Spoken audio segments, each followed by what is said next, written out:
Good evening, everyone.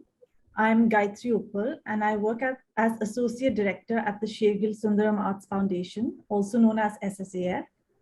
It is a pleasure to welcome all of you on behalf of the Sher-Gil Sundaram Arts Foundation to this evening's event, the grantee announcement of the 2022 SSAF Installation Art Grant. I would like to extend a warm welcome to our jury for the grant, Reem Fadda, who's the jury chair, Suresh Bivi, and Natasha Jinwala, who are jury members.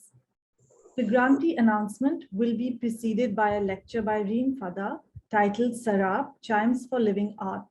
It's being chaired by Sabih, Ahmed.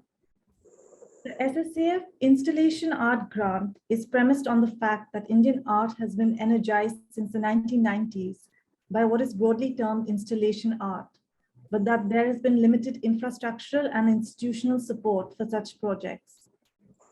SSAF will support an individual artist or an artist collective with a grant of up to 8 lakhs to conceptualize and produce a new work within the broad parameters of installation art. Fahad Rahul was the recipient of the inaugural SSAF Installation Art Grant in 2019 for his project titled Ancestors. The project is currently being exhibited at the Jahangir Nicholson Art Foundation, JNAF, at the CSMVS, Mumbai, and is on view till May 8th.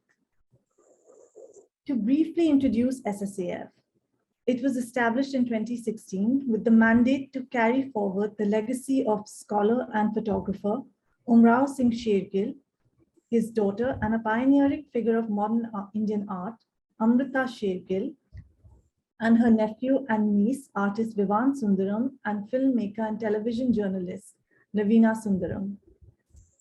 Since its inception, the Foundation's mandate has been to support and enable conjunctions of artistic and cultural practice that deal with historical memory with a view towards building futures based on secular principles and freedom of expression. SSAF is committed to advancing creative independence and supporting alternative and heterodox practices. And I encourage you to visit our website, ssaf.in, to learn more about our programs. This evening's discussion is being chaired by Sabih, Ahmed, Associate Director and Curator at the Ishara Art Foundation in Dubai. His curatorial work and research focus on modern and contemporary art of South Asia through diverse itineraries, languages, and interdisciplinary formations. Prior to Ishara, Ahmed was a senior researcher and project manager at Asia Art Archive from 2009 to 2019, a visiting faculty at the Ambedkar University, Delhi, and involved in independent curatorial projects that include being a curatorial collegiate member of the 11th Shanghai Biennale, curated by Rux Media Collective. His writings have been featured in academic publications and journals, and he's on the advisory board of the Sher-Gil Sundaram Arts Foundation in Delhi. A few technical points about this evening's event. We request you to keep your audio and video off and would like to inform you that this session is being recorded. The lecture will be for 45 minutes and there will be a discussion and Q&A of 15 to 20 minutes. We request you to type your questions or comments in the chat box during as well as after the discussion, which Sabih will be taking as they come in.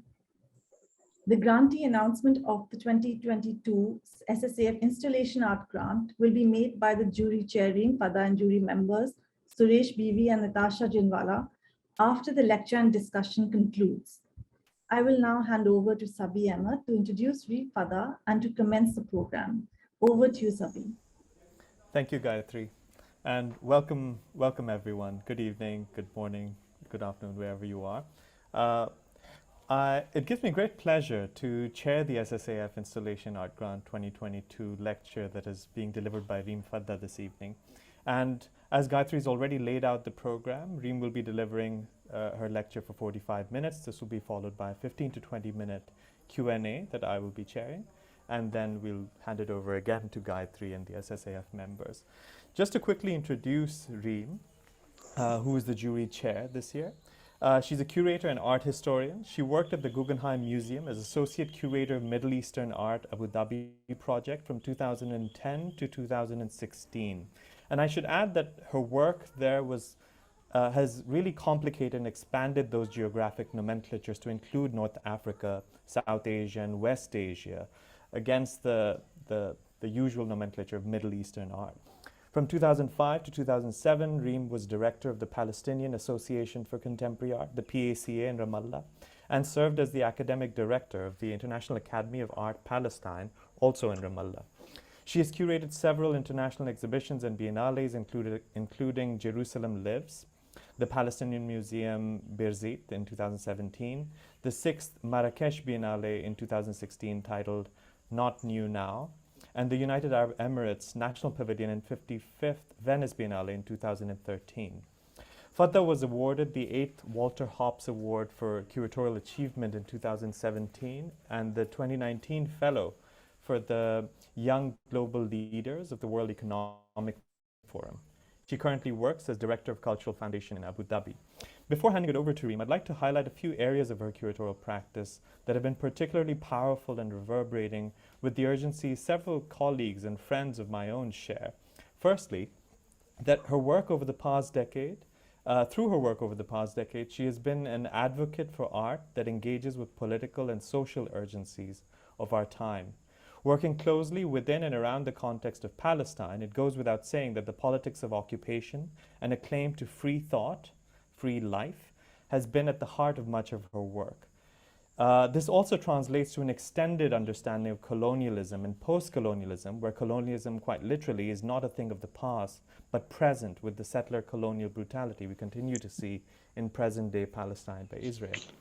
The centrality of political and social engagement in contemporary art, according to Reem, is the Global South's foundational contribution to 20th and 21st century art history. I remember her saying during her Walter Hopps Award for Curatorial Achievement in 2017, the lecture she presented there, that formalism is not enough. Formalism here obviously signifying that, which was central to the legacy of Western modernism. Another important area of her curatorial work has been her dedication to art that claims the public sphere. Not necessarily public art, but forms of art making that bring about a direct encounter with society, as well as the infrastructure of exhibitionary practices. This was particularly highlighted in the Marrakesh Biennale she curated. And this really leads to the thinking of infrastructure both politically and aesthetically, which I think is very apt for the installation grant that we're going to be speaking about today. So on that note, over to you, Reem. I'm going to switch my mic and video off, but I'm going to be timekeeping. So 5 minutes before your 45 minutes are up, I'm going to switch on the mic and interrupt you as gently as I could. Over to you. You definitely need to do that for sure. Sabih, thank you. That it was one of the most generous introductions I've received. And thank you for the Sher-Gil Sundaram Foundation for this kind invitation, because I mean, I've long been a friend and at the same time a mentee of Vivan and Geeta Kapoor, but I'm also thankful for them for keeping me at link with my extended community in India. And I feel that through them, I've been able to keep abreast with a lot of the artistic practices and stay linked both in an urgent need for these cultural continuities to prosper and complement each other for sure. And it gives me great pleasure to be the chair of the jury for this grant this year.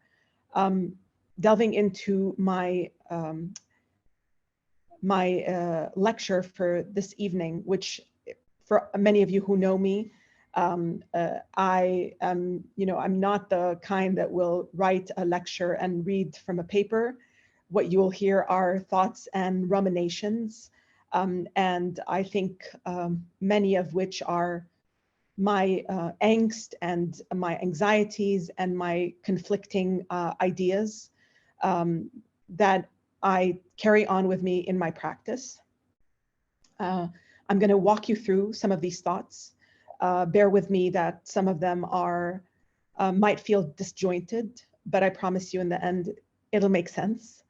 I have a presentation of visuals that, after these various thoughts that I talked to you through, I would like to show it to you as demonstrative of my practice, of my most recent exhibition. The lecture's title is Sarab, Chimes for Living Art or Living Things. And basically, it really, I will be showcasing the exhibition that I just recently did in Al-Ula in Desert, as part of Desert X, entitled Sarab. So that's where it really kind of showcases a lot of installation art in very public locations. But to start, to really kind of start off some of my thinking for the purposes of this session, the primary thought that really has been crossing my mind is that we are living in an acute sense of alienation at this time and present moment. Maybe it's post-COVID, maybe it's the culmination of many things, the draw into the digital sphere, but how do we really face off this era of alienation? How do we do so in contemporary art practice, in cultural advocacy, through the means of our institutions, through the means of social action? How does this alienation start to diminish? It has become basically the thesis for the death of community. We are approaching it in a constant way. And how have we become complicit in our artistic practices in cultivating and furthering this sense of aloofness and solitude? We've used terminologies before, such as contemplation, imagination, individuality, genius, and they have become complicit and implicated in this collective philosophy of erosion for this kind of community.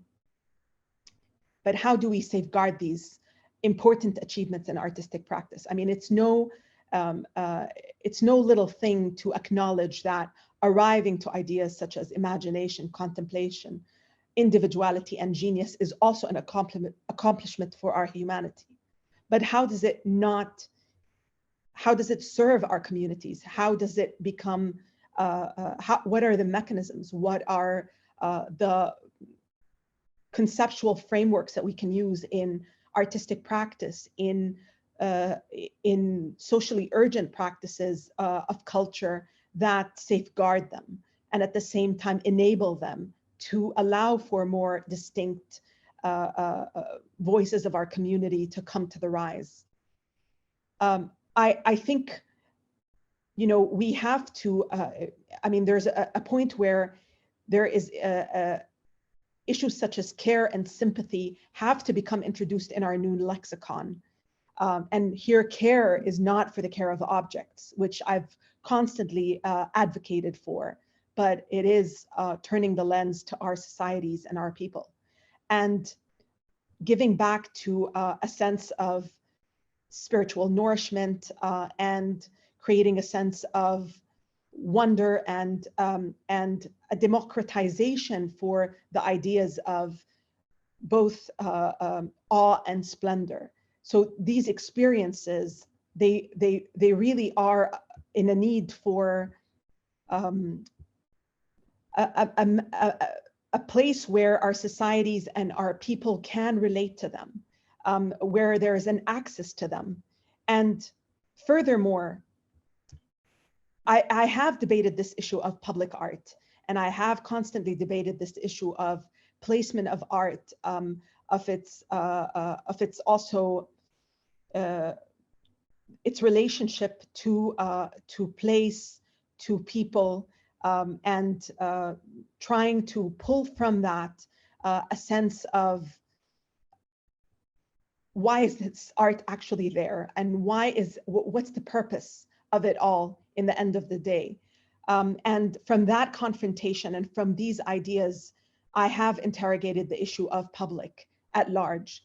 And for me, I mean, I've tried to come to terms with thinking about both the museum, the white space, interrogating them. And I've constantly felt that they are, they hold within them, of course, notions of the industrial, notions of basically something that is synthetic, that goes against the grain of the naturalness that comes with the creative process, with both the artistic process that roots itself in more urgent matters for community and society. And these are, you know, especially in our current moment and in our current time, how can we create experiences to safeguard that artistic practice? And I'm very much someone who, yes, definitely has had a very important standpoint saying that form is not the most important thing, but it's acutely aware, I'm acutely aware that form is necessary in the making of visual vocabularies that add something to our lives and in our visual vernacular. So the aesthetic process is equally important. The final visual element is equally important.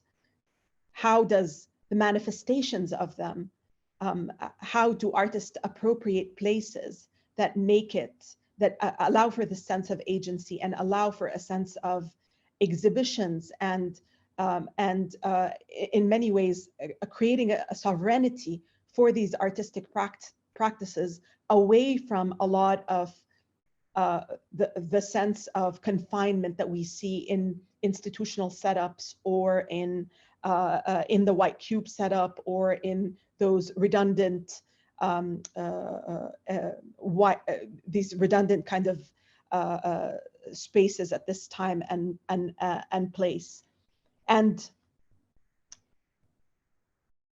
for that, you've seen this across the years. I have done a lot of art in very public locations, and I've advocated for a sense of where that art takes ownership in something very natural, in locations that have a constitution for living aspects. And I've talked before, but I constantly have wanted to push the element of the living furthermore in my own individual practice, in the curatorial practice. And I've called for living art as a way, as a nomenclature for our times, because at the same time, in all these aspects, living art is that urgent sense of pushing for that which is the advocacy of people, of the communities. It really brings in a sense where artists can respond to their surroundings, to the ecological, which is now a huge topic, but at the same time, something that the artists have long been debating and anchoring and really advocating for across the years. And this is something that as intellectuals, they've taken a big role in. And that relationship to nature, to the environment, it's a cyclical turn that, between these various elements that have created something that I find to be unique in various creative practices. And for that purpose, I've long wanted to do art that is not confined in the white cube, not confined in the museum. And it's of course strange because I work in spaces that are institutions, but I mean, at least in my current state with the Cultural Foundation, it has a lack of white spaces, which I'm quite proud of. It's more of open atrium spaces that bleed into public spheres and public squares. And it looks like even just areas of kind of areas of congregations or hallways. And that sense only gives me further pleasure to feel that the art that I display in these institutions or in this place is only a pathway for people to encounter. They don't have to come in a sense of, the visitorship that, I have to say that there's a level of like just being able to see the art in our surroundings in a way that we encounter things in our living moments. They are not necessarily deliberate. And that also brings me a sense of joy. And I don't count the visitorship as that which has the deliberate aspect only, because our moments of art that come with encounters becomes maybe even more impactful for a lot of our communities. And from that end, I was recently invited to curate a public art demonstration entitled Desert X that follows suit from a project that happened in LA. And for Desert X, and for people who don't know this and don't know the context, it's in Al-Ula, in the northern part of Saudi Arabia, a very I want to say it's more village-like setup in Saudi Arabia. And Saudi Arabia, of course, has been in the limelight for many good and bad reasons, as we're all aware. But I have to say that there's a sense of urgency also in the community there for conversations with art and opening up to the world. And this is something where I feel responsible as being part of that larger Arab fabric to respond to and be a part of that conversation. And Saudi Arabia is 35 million people with a lot of youth and a lot of anguish, and at the same time hopefulness that is coming from this large country. So in responding to Al-Ula, I was presented to, I've been there before, and I know the space. I know how quite spectacular that that natural reserve has been, and it's a place of pure joy and imagination, and it's something that I thought would be quite remarkable to see the marriage of art, of artists in that kind of landscape, and what the results of that.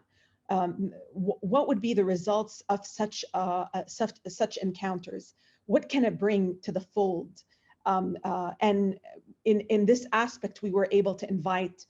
There was a deliberate choice, and this is something that is imposed by the institution to bring in a majority of Saudi and regional artists, and at the same time, and they did not define the region. They were happy with my concentration of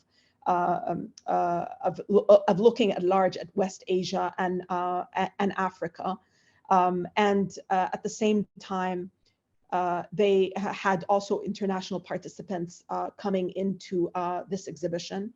There, we invited around 15 artists for the purpose of this exhibition of Desert X, and the first thing that, in thinking about the concepts and the ruminations around me in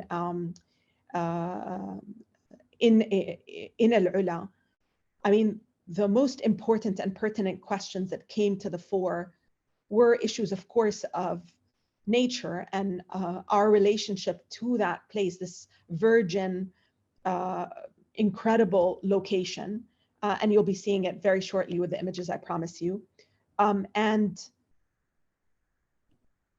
the idea of something that haunted me was the thing that kept on nagging at me, this sense of haunting. And I wanted to, I zoned in on the idea of sarab, Sarab in Arabic means mirage. The mirage, as we all know, is the appearance of water from the distance, and or the appearance of something coveted, and this inability to harness it.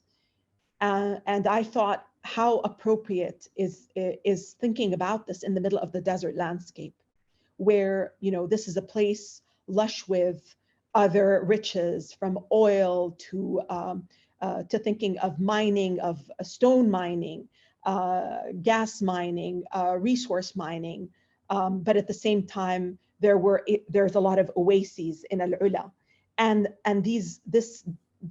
this same dichotomy of the oases and Sarab became something quite introspective for me, from these natural elements to think of the problematic, the variable of man and nature in this situation, and to reflect on it in our artistic practice and in our own worlds and in our own minds. How do we create an artistic practice that comes with humility in a place like this?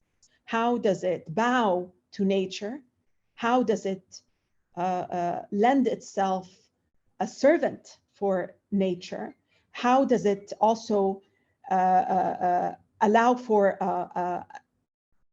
nature to be the master, and dictate what it requires?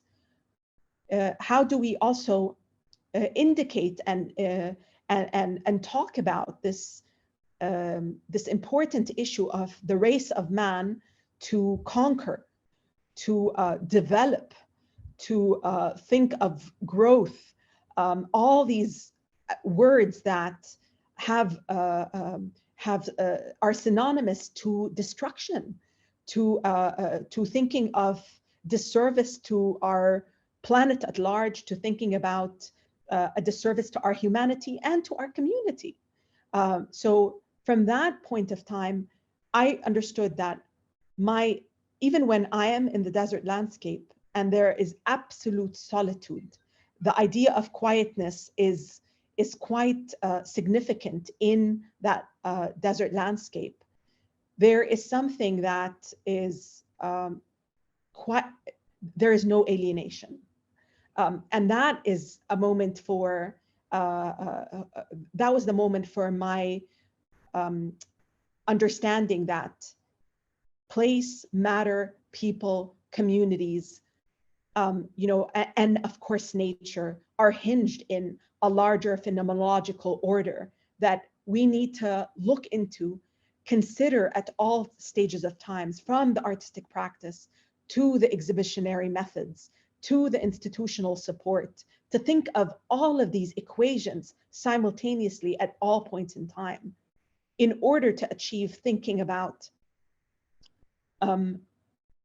where we create a sense of agency, and we create a sense of a response that matters to our surroundings in equal measure. I mean, I'm talking in a very abstract way, so I'm going to start by sharing my screen so that people begin to see my, I mean, as part of really thinking about, again, this kind of space of contradiction in the desert. You know, it's a place where mirage and disappearance and illusion and all of these kind of harsh realities all cohabit and shape the struggle for the people around them. And that specific place is quite remarkable to see. The community there is very, very active. It's very active in promoting at the same time tourism, because they have incredible heritage sites. But these heritage sites are a place of living. I mean, these are the parks for people. They go there for alongside etchings that are millennia old. People sit there and congregate and go on their outings with their families. So these places have become, you know, from this idea of the heterotopia, this has become a very abundant place for living spaces, and that's a place where I thought these contradictions really allow to think about new mechanisms to think about how artistic practice can learn from these situations. It's, you know, it's a place where at the same time thinking about, you know, survival is equal to thinking about perseverance and the wealth of the surroundings. I mean, they come hand in hand, but there's a sense of equity that permeates everything. It's not a sense of domination, and this abundance and let's say lack of abundance of nature, but at the same time the spectacularness of the situation around allows for this the sense of serenity, the sense of awe, and I think this obsession with controlling nature subsides, and there's much to learn about that in our ways of being, for our communities, for going back to nature, for thinking about our artistic practices across the broader sense. So, I mean, we're starting here by, you know, seeing aspects of a lot of the installations that took place in Desert X. Starting with this piece by, and of course the landscape, as you see it, is full of these gorges, these mountainous areas, and they're surrounded, as I mentioned, with oases, but there are these gorges of mountains and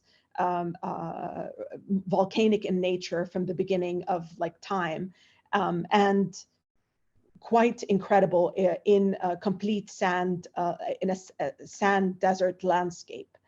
The artwork you see here is by the artist Serge Atukwe-Clotti, Gold Falls. And if we can go to the second and third image of specifically this, I mean, you can see the scale here of this project. And I want to say that these projects are not meant to be for all time. So they are, you know, they're installed in these spaces. The area is conserved and thought of in a very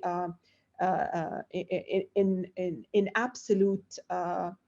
I mean, we had experts, geological experts, and people to tell us where are the safeguarded kind of landscapes and where we can actually apply the art to the certain landscapes. And it was done with utmost care for everything that was there. And you know, I was trying in my conversations with the artists to bring something that was both intrinsic to their communities at large, and bring them back. I mean, many of these artists, when they visited the place, were, you know, in awe and didn't know how to respond.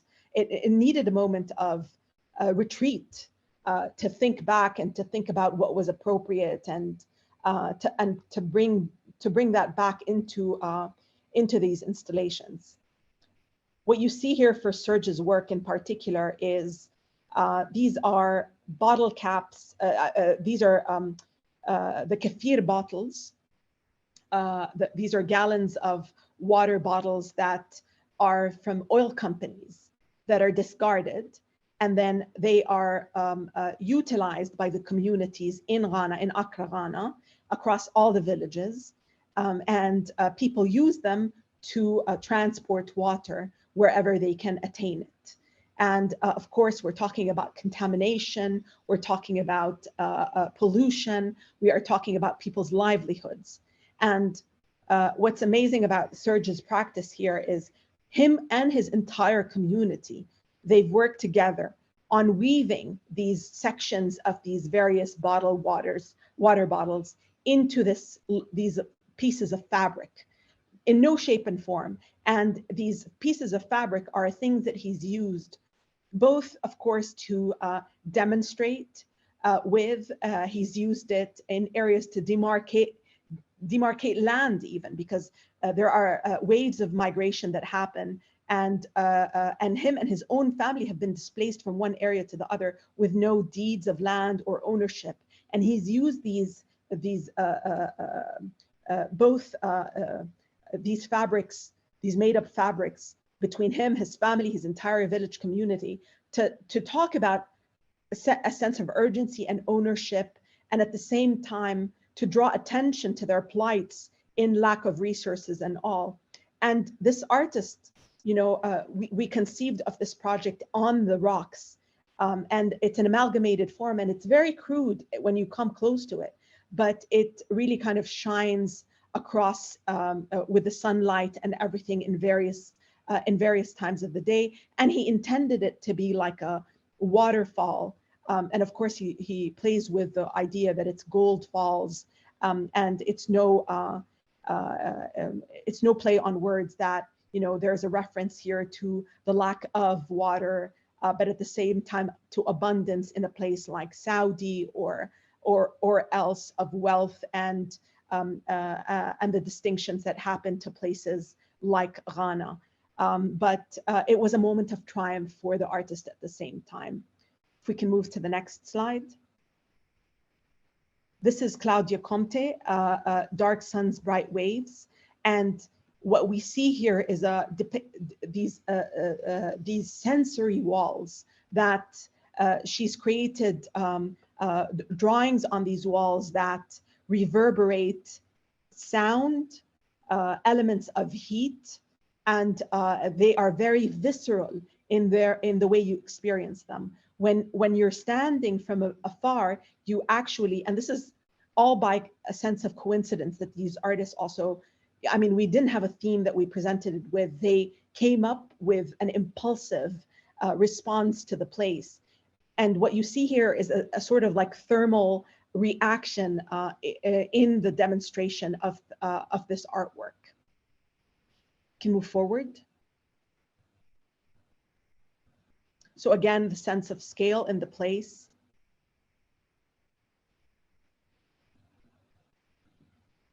And from both angles of the artwork, there are distinctive ways of seeing it. And of course, it plays on opness, but on an optical kind of illusion. But really, the most important part is that it becomes, it transcends to something that sensorially absorbs something further with the landscape. And we move forward. This is the work of Zainab al-Hashmi. It's called Camoflage. There's a mistake in the spelling here. Apologies. And it basically plays on the idea of the camel. So she's used in these various geometric shapes that she's been investigating for many, many years. Zainab is an artist from the United Arab Emirates, and she's done a lot of installations and sculptures. And with these pieces, really, she's thought of like, she's used the camel hide in its various aspects. And this camel hide is usually discarded. Many parts of it are utilized for various purposes and industrial purposes, but many parts are also discarded. And she works with the discarded material, safeguarding it and kind of transforming it here. And really the idea of it is thinking about where, there's a lot of associations of camels with the desert, etc., but there's a lot of tropes and stereotypes. And these various objects and this entire installation becomes as a sort of geometric, I want to say, redaction into what is the landscape and what these camels think. They become like, as if they're like DNA formations that resonate with the landscape that mimic, that tease the landscape, that also are completely camouflaged with the landscape. And these issues of mimicry, bowing to, allowing the landscape to overarch and overcome, I think these were a lot of the aspects that, they're sometimes in complete dissonance to how artists actually navigate in various other places. In an exhibition format, many artists don't want necessarily any other artworks to overcome their practice, to bleed into it. And this is a very different way for these artworks to kind of exist in this space and time. And let's move forward. You can see the sense of really kind of, here you see the details of it. And the artworks were not in any way or shape meant to be perfect, or, there is a sense of incompleteness. And I like that. I have to say, they're temporary. Their onus is about the moment. Their onus is for that kind of living experience. And they carry with them all these imperfections. Let's move. This is Alicia Quad's work in Blur, which is quite superb. I mean, these are this installation of various structures, kind of architectural frames, and at the same time mirrors. And she placed them in conjunction to some of the plants, and the rocks, and they reverberated. It felt as if that place, that moment of time, and this is why the title was also very appropriate in Blur, because it captured time. It captured us, the moment, the time, the natural landscape, all in one element. It felt that it even captured a sense of quietness in that extended landscape, in this cavern that she her artwork was present in. Let's move forward. And here you see, again, this kind of aspect of the interaction of people. And just a note to say that this exhibition was obviously for free. It was open to the public and accessible, and it was only for a duration of 6 weeks. So quite a limited time.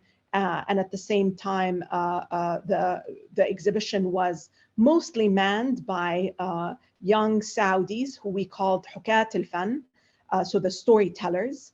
And there was over like 35 young men and women that were all trained to be the storytellers, to talk to the audiences, to interact with the various school trips and visits and people that came to the space. And their experiences were quite remarkable at the same time. Let's move.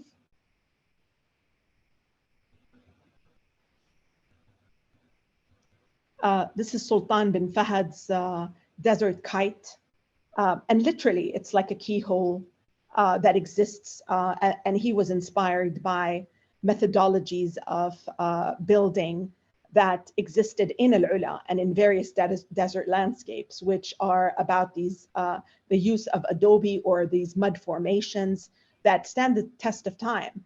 And these shapes are shapes that you actually see in the desert landscapes that had existed from again, thousands of years. And there are various interpretations of this idea of the desert kites, that they were about entrapment of for capturing animals at the time. And he plays with it to think about mythology and the capturing of dreams. And there's an urn in the middle of the space that serves as a place for some of the mythological figures that exist on the tombs in Al-Ula, that he has them in a sort of like water-like urn, and they appear like shadows. So you only see them when you're really in the space, and they barely appear. So the Sphinx and many of these representations And to give you some context, so it's a place where the Nabateans largely, or the extended civilization of the Nabateans lived in Al-Ula, from Petra into the Al-Ula area. And their tombs are quite remarkable. And they hold a lot of these visual references and codes. And at the same time, unfortunately, after specifically 1979 in Saudi, with the advent of more, let's say, stringent Islamic political policies that took place, and I want to took hostage of the country, there was even an attempt to destroy these representations in the tomb. So the heads were cut of the sphinxes, and the various kind of emblems that were on these tomb formations.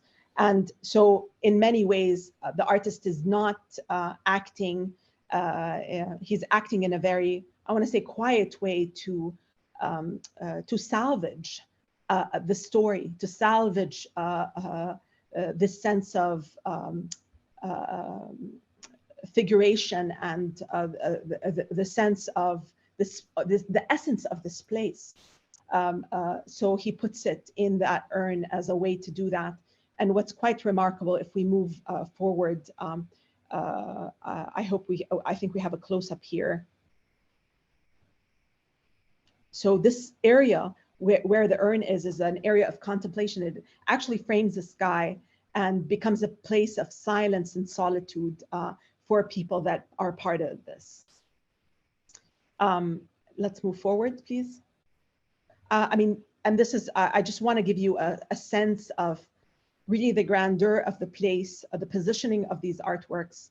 Again, to say that a lot of these installations, both in response to the place, are part of their own vocabulary.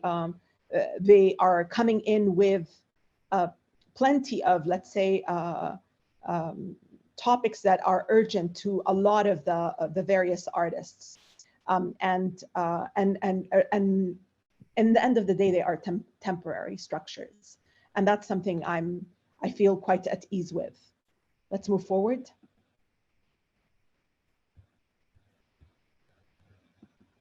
We'll have 5 this is minutes, yeah. Reem? I mean, I'll end with this particular project. I'll show you the rest very quickly, but in terms of explanations about this particular project, which is dear to my heart and brings me back to a lot of my own previous practice. This is Khalil Rabah, a Palestinian artist who presented this work called Grounding.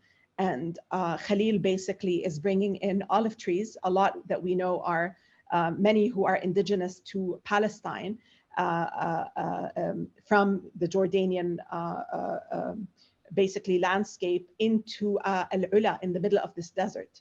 And for people who don't know the story of Khalil Rabah's practice, he's constantly configured himself with the olive tree as an equal. So the olive tree is this living being for him.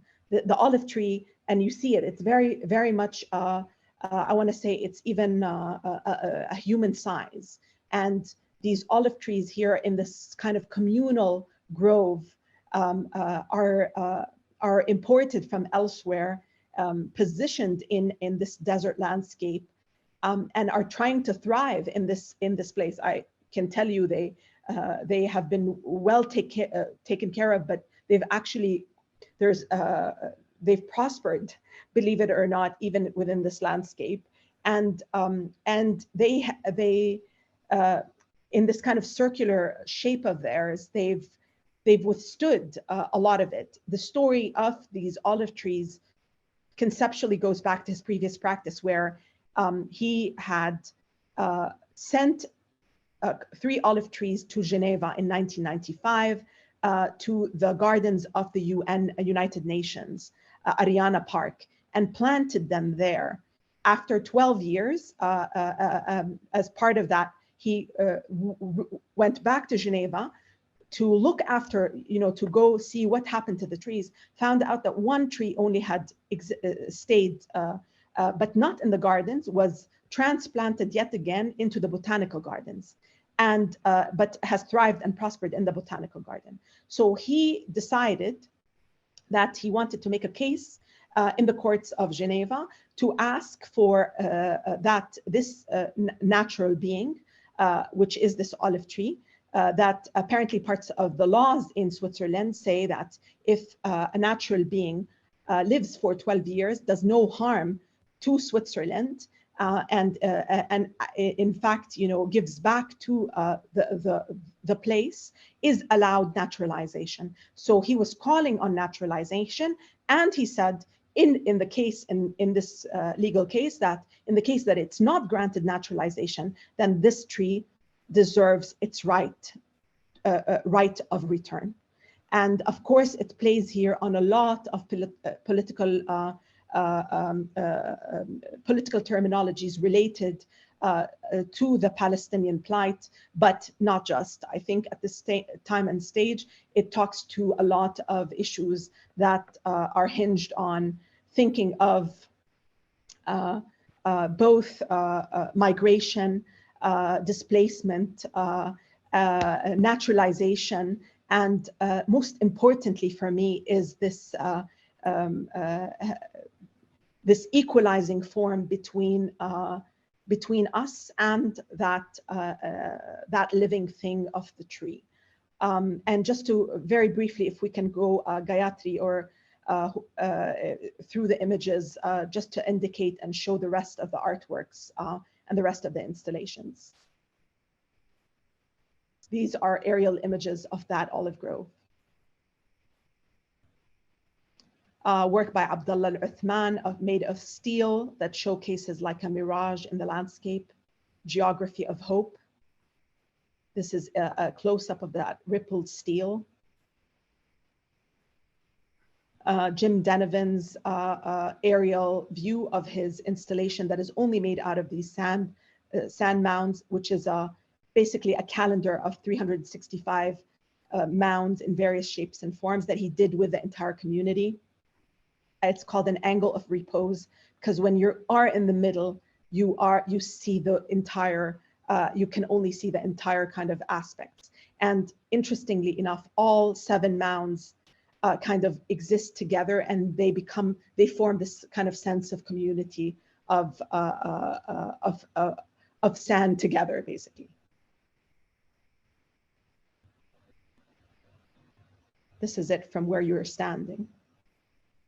Dan Awartani is where the dwellers lie, made out of stone, a geometric structure that can be inhabited.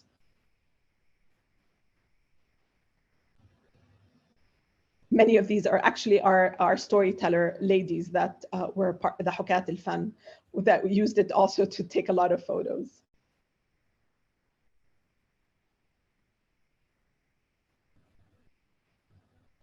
And this is Shizad Dawood's Coral Alchemy.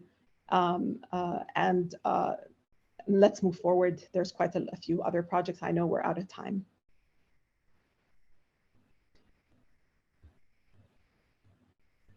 Monica Sosnovska's Silent Witnesses of the Past. These are made from the ruins of the various train tracks that existed in this location. Shadi Alam's I have seen thousands of stars and one fell in al-ula. It's kind of evident, but the most important thing is that the star is, instead of dreaming about the stars want to be part of this landscape and just be in harmony with the surrounding, reversing this gaze and reversing this idea of domination. Sheikh al-Mazdrou's beautiful project of these measuring the physicality of void. You see these inertia, really the epitome of the idea of inertia, with these metal pillowed like structures of copper that she wedges into these cavities and creates a sense of like pull and push between them. And Stephanie Doomer's Under the Same Sun, which is an installation that she uses the solar power and creates basically a place where plants grow in the middle of it under this cavernous area.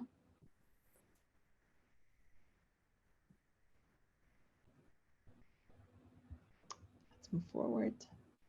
And the last work is Ayman Zidani, The Valley of the Desert Keepers. And it's just the use of ropes around this landscape. And there's a sound piece to it, which narrates the names of the flora and fauna as sort of, and actually has microphones that pick up the steps of people that come into the space, so it chimes with it. So and he talks about these flora and fauna of the desert landscape as having the genetic formations of the history of the place. So it's a reverberation of that, and comes with this acacia tree as a sort of a celebration of sorts. And that's it. Thank you very much. Thank you, Reem. This was can you hear me? I hear you. Yes? Okay, great. Well, a really breathtaking presentation and a lot to think about. Because we have limited time, I'm going to just rush and dive straight into the questions. And also, for everyone attending, please write in your questions in the chat box.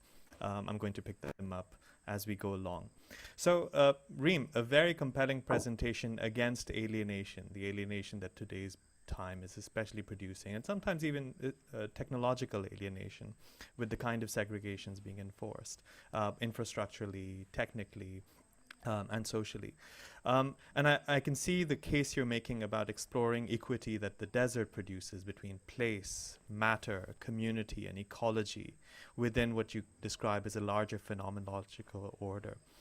And I liked how you kind of outlined the space of contradiction in the desert, where a place which is a place where mirages, disappearance, illusions, and the social cohabit in a way. And the first question I actually want to ask is straight into the specific project, and then we kind of zoom out into larger questions that you generally tackle with. And my first question is about the desert and your specific project here. In terms of how you approach the desert and this landscape within a larger kind of panoramic view that we've had around Orientalism. Because there's a long legacy of desert landscapes in Orientalism, which in the 21st century also meets sci-fi. So we're in a very curious moment where Orientalism meets sci-fi, and you can see a lot of discussion happening in West Asia around a kind of new romanticization of this landscape, including Alula, around the sci-fi. And it's no coincidence that the most dominant imagery for this kind of art and this project is drone shots. And it's also no coincidence that usually in most of these photographs, people are missing.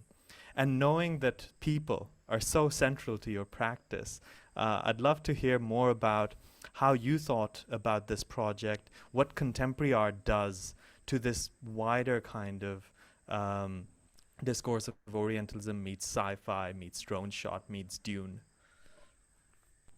I love the question. I love it when I'm provoked, honestly. I think it's fantastic, Sabih.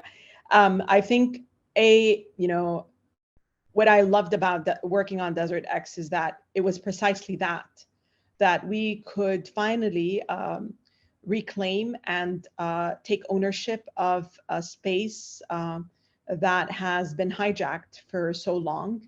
A natural phenomena that is very much part of our entire vocabulary in the Arab world in particular, and a part of embedded in our cultures.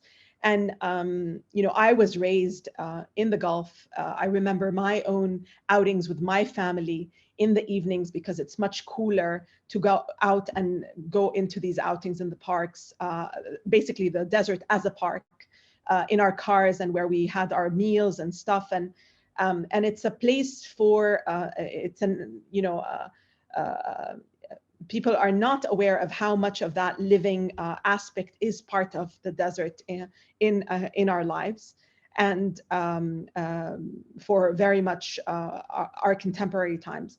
I think in terms of, you know, the whole point of this project was to create an alchemy of sorts between saying this is an experience for art in this natural reserve, because it is a reserve, right? The entire place of Al-Ula is a reserve, so they do not allow, for example, high rises. They don't allow buildings, actually. Only like one story, even mud structures are what are allowed in Al-Ula at large.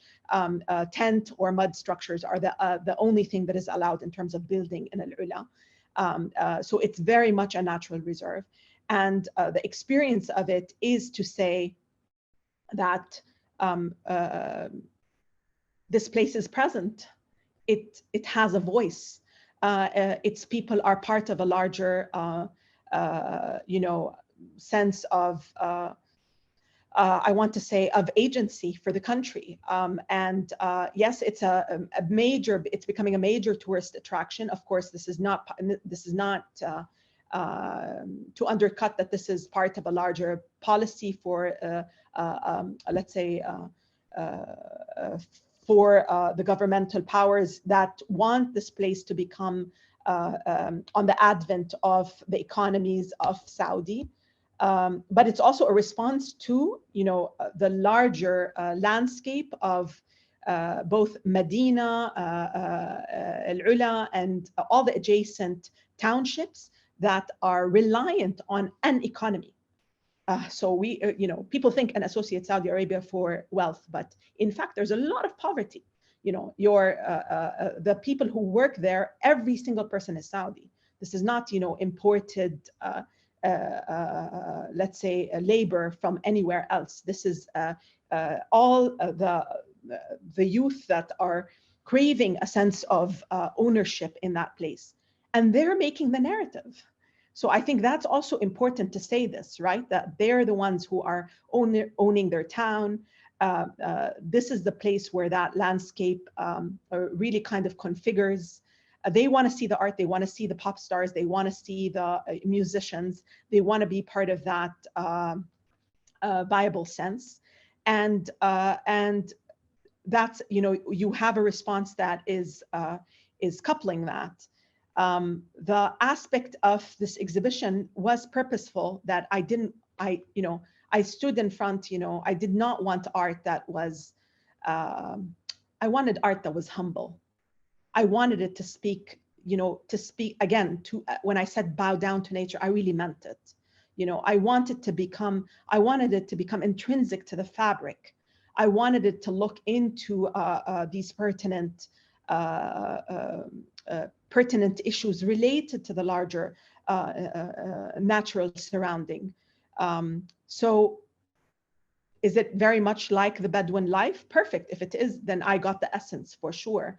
And that's not a culture that I, you know, shy away from, because I think it carries with it a lot of wealth and extremely important issues relation to, you know, let's say, permanence and ways of being in an ecology of space, which we have to reinvestigate and look into. And at the same time, definitely there were no tropes of, let's say, I was definitely shying very much away from the, and I think a lot of the artists didn't even think about it in terms of like, the stereotypes related to the desert landscape. In fact, if anything, they just responded to this incredibleness.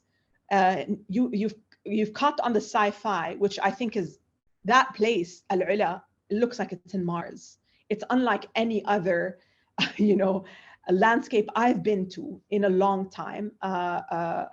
You know, even Petra doesn't, Ram or Wadi Ram that are adjacent from Jordan, they don't even compare to Al-Ula. There is a sense of magnificence, and at the same time, you know, the stone structures are, I don't know, you know, every time people are there, they think that they are looking at creatures, or, you know, there's a sense of like awe just in looking at that landscape. It's to be experienced fully, to fully understand it.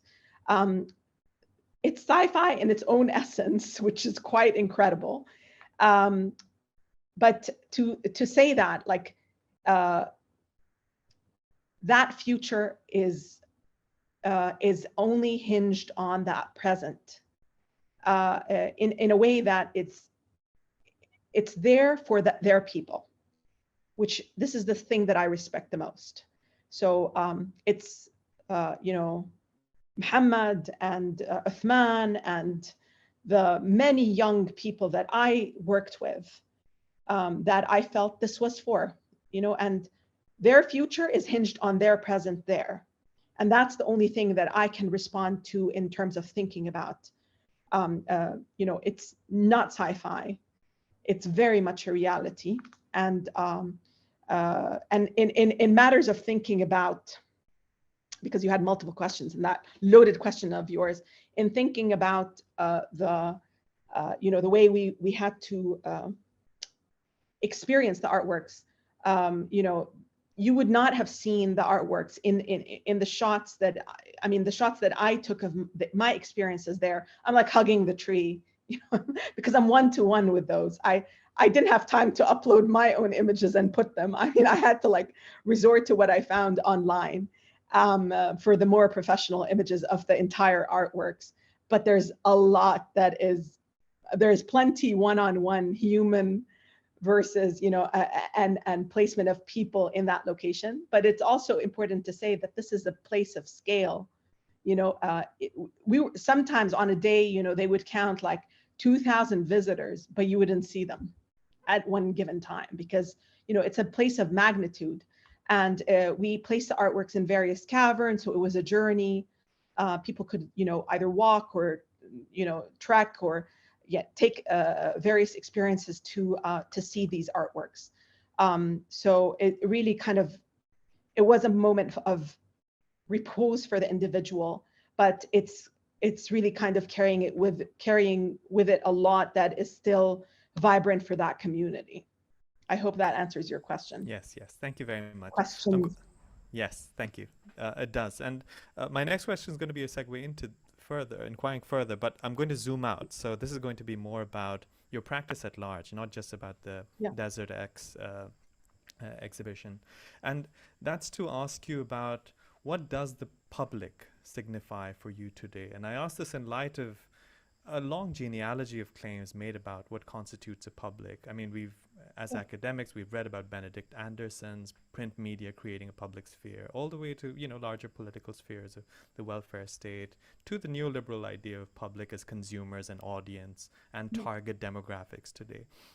But I also ask this in light of what we've witnessed over the past at least decade and a half around Arab Springs, Black Lives Matter, Me Too, the farmer protests in India, and so many others. So clearly there's a very volatile notion of the public that we might imagine today. And I wonder how you would define it in your practice, how you see it from project to project. I mean, the way I see it is that if I had the choice, I would never do a project of art that is not in the heart of the public sphere. That's how I would, that would be my advocacy.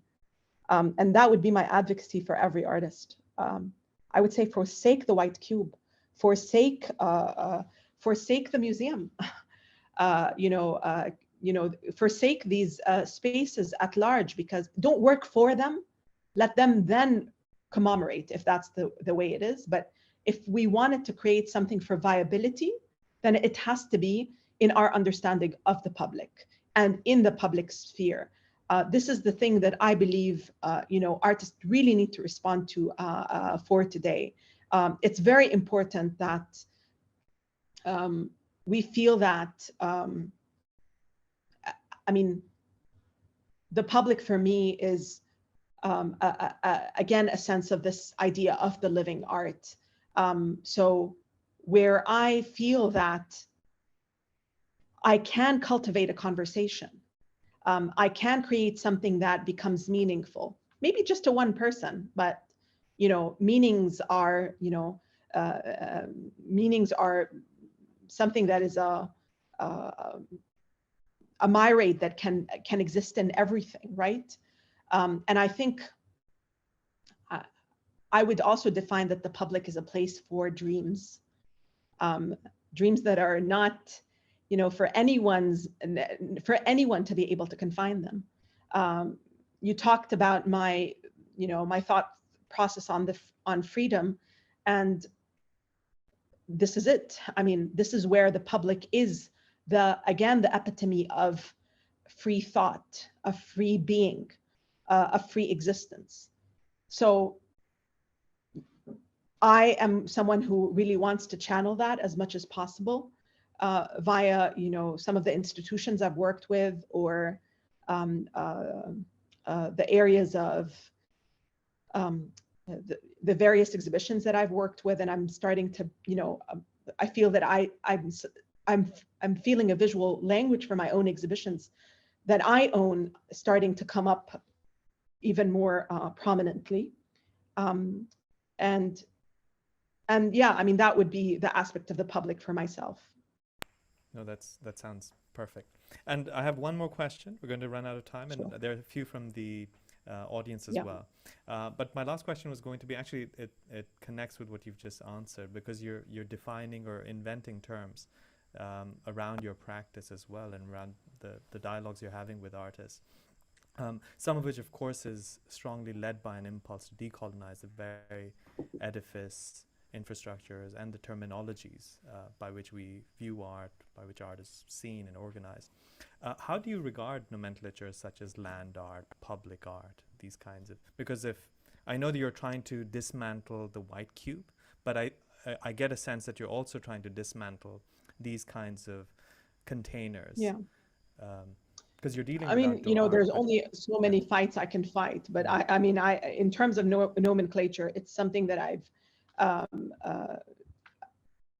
always kind of thought through it, because there are definitely legacies that come with that, right? So between thinking about public art or land art that is purist or formalist, or carrying with them that kind of legacy. I mean, that's part of the reason I've pushed for thinking more of a larger, all-encompassing format of thinking about living art, to apply it to that. But it can become also thinking about installations in various in situ structures. And mind you, when I say public art, when I say even public, or when I say living art, I don't mean just natural reserves again, right? I mean, people know me for this. Like, it might be in a historic center, right? Or in a house, or in an inhabited format. This is where I think the language of that art really kind of comes afore, and that the aspect of the nomenclature becomes more elastic, and becomes more giving. My background of thinking, this is something I've alluded to before once in a lecture, that from my very beginnings in 2004, while I was working in Palestine in the academy, and I really kind of give the I give the credit to two people. First, Munir Fashe, an educator from Palestine, who really, has advocated for rethinking structures of education in typologies of living aspects. So he's gone back to words in Arabic language like muthanna and mujawara that are replenished with communal attitudes. So, and this is part of the structure that we used when I was helping to formulate the International Academy of Art Palestine, which is, a small academy of art that now, no longer exists as an independent institution, but is now part of Birzeit University in Ramallah. But the academy thought of, this idea of the crit, for example, but we thought, what crit? What does that mean in Palestine? But the muthanna means in Arabic, it's not the singular or the plural, it's the two, the duo. So in Arabic language, we also have in grammatical formations the distinction of the two. So we say, we indicate the plural, like, for example, bint, banat, meaning bint is one for the singular, banat would be plural for girls, but we say bintain for two girls.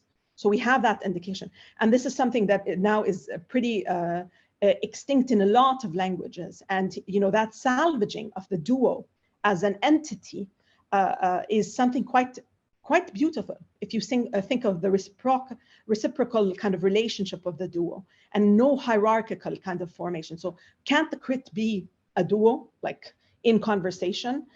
Can't mujawara means neighboring? Can't we just have, meetings that are about mujawara, or to go in relation to other places, visit places as a way of mujawarat, to learn and to be together with? So this kind of thinking about nomenclature was really essential in that derivation for the formation of this educational institution that I was part of, and I was inspired by him to apply it immediately in that practice.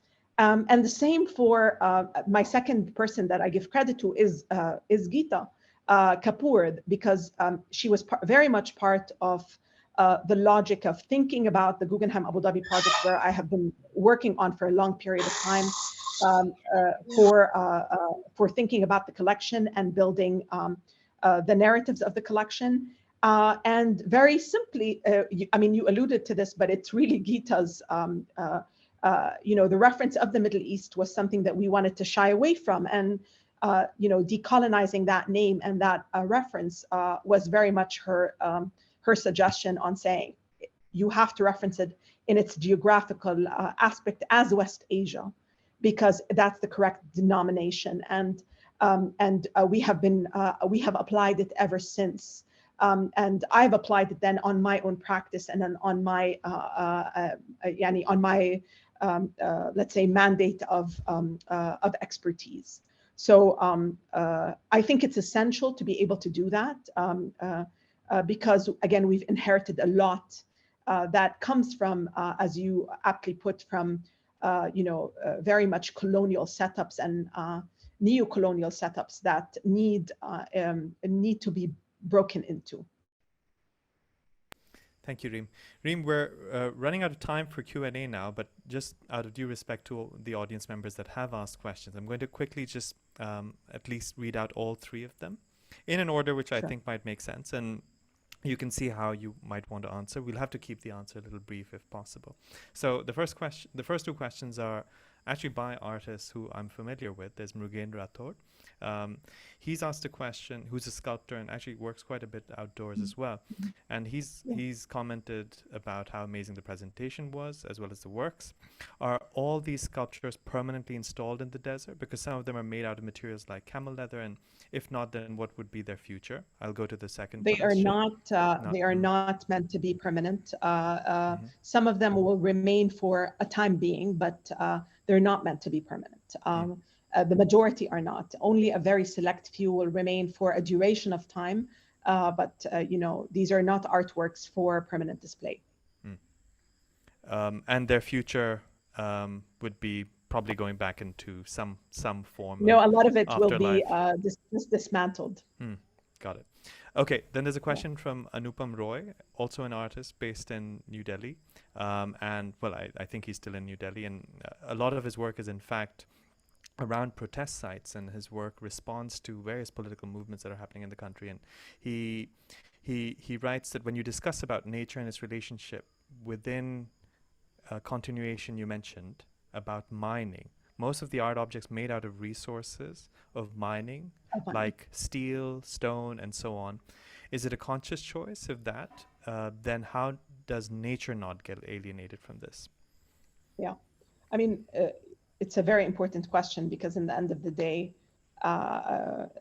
yes, I mean, the aspects of the materials are mined for sure. These are, but I have to say at least one thing that happened is that they didn't mine from Al-Ula. Let's put it that way. That place was not safeguarded, but many of the, for example, there are the stone pieces or the steel pieces, the aspect of, for example, the large steel piece would not be, it would be recycled use. So it would not be, it would be salvaged in a different kind of way. Yes, I mean, is there an inherent contradiction? I mean, it's pointing to this issue of mining for sure. Is there an inherent contradiction? I think this is something that even our very existence has an inherent contradiction, unfortunately, with everything that is anti-ecological, from the use of your bathroom to everything else. But it's part of that vocabulary that we have to contend with. And the last question from Marilyn Abimanyu, who asked that was the community also participating in this project? Yes, the community was, as I mentioned very briefly, but just to extrapolate, it was very, very much part of it, from the setup to the drivers, to the builders, to fabricators of these artworks. Many of them were the youth that are there. They are part of the larger community that of both staff and interns and hires of the Royal Commission in Al-Ula. They're mostly young people that are from Al-Ula or surrounding areas. And they really rely on these happenings in Al-Ula as a source of income and support for them and their families. So these are the people, if you visit there, these are the people that you would encounter. Very much part of the Saudi framework. And they were also quite incredible to work with for the purposes of making these art and making these experiences really meaningful. Thank you for that question. Thank you. Reem, that's the last question from the audience, and I'm going to now just formally thank you. This was extraordinary, a fantastic presentation and very, very uplifting dialogue, and also a lot of things that I'm going to think about after your presentation. So thank you. Thank you, Sabih. Thank you for that. I think a lot of us are going to look forward to keeping in touch with you. I'm going to hand it over to Gayatri now, and she'll take forward the award ceremony. So on that note, thank you again. And thank you everyone for listening in to this conversation. Please stay on for the award ceremony announcement and the statement from the jury.